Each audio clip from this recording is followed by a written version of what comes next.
saya Sondang Mariantina Sinaga dengan NIM 3201131015, mahasiswa Pendidikan Geografi Fakultas Ilmu Sosial Universitas Negeri Medan. Kali ini kita akan membahas materi mengenai hidrosfer.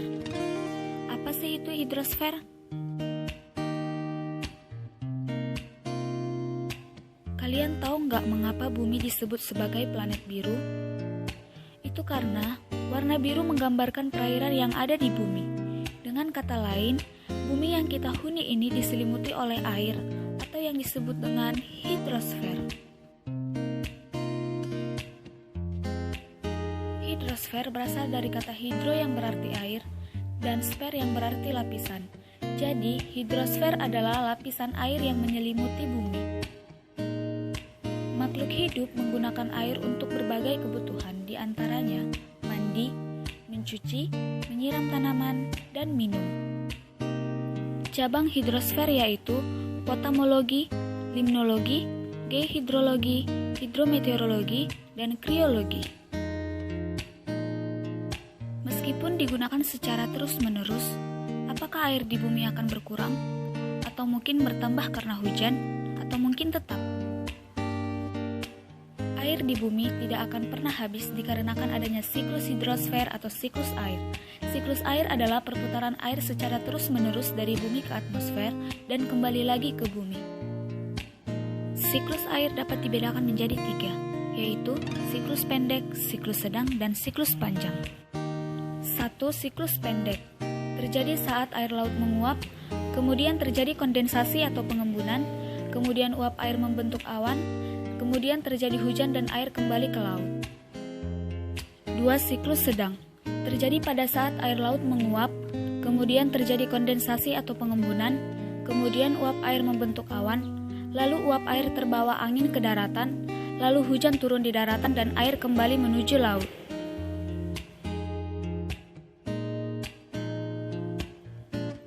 3. Siklus panjang terjadi pada saat air laut menguap, kemudian terjadi kondensasi atau pengembunan, kemudian uap air membentuk awan, lalu uap air terbawa angin ke daratan hingga ke pegunungan tinggi dan jatuh sebagai salju dan membentuk gletser, kemudian air mengalir melalui sungai dan kembali ke laut.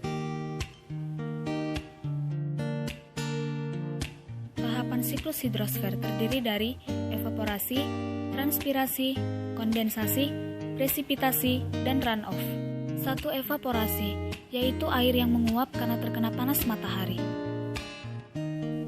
2. Transpirasi, adalah tumbuhan yang mengeluarkan uap air karena terkena panas matahari, atau proses pelepasan uap air dari tumbuh-tumbuhan.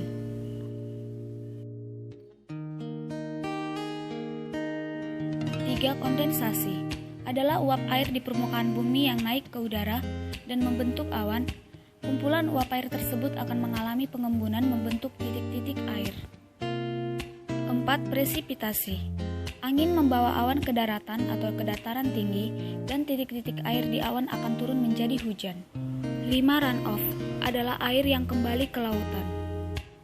Selanjutnya ada jenis-jenis hidrosfer. 1. Perairan sungai, 2. Perairan laut, 3. Perairan darat. 1. Perairan sungai adalah air tawar yang selalu mengalir pada titik yang sumbernya menuju pada muara di laut, sehingga air sungai lebih besar yang bersumber dari limpasan dari mata air tanah. 2. Perairan laut adalah air asin yang bersumber dari permukaan bumi yang berada di perairan yang asin. Hal ini melingkupi semua air yang berada di laut.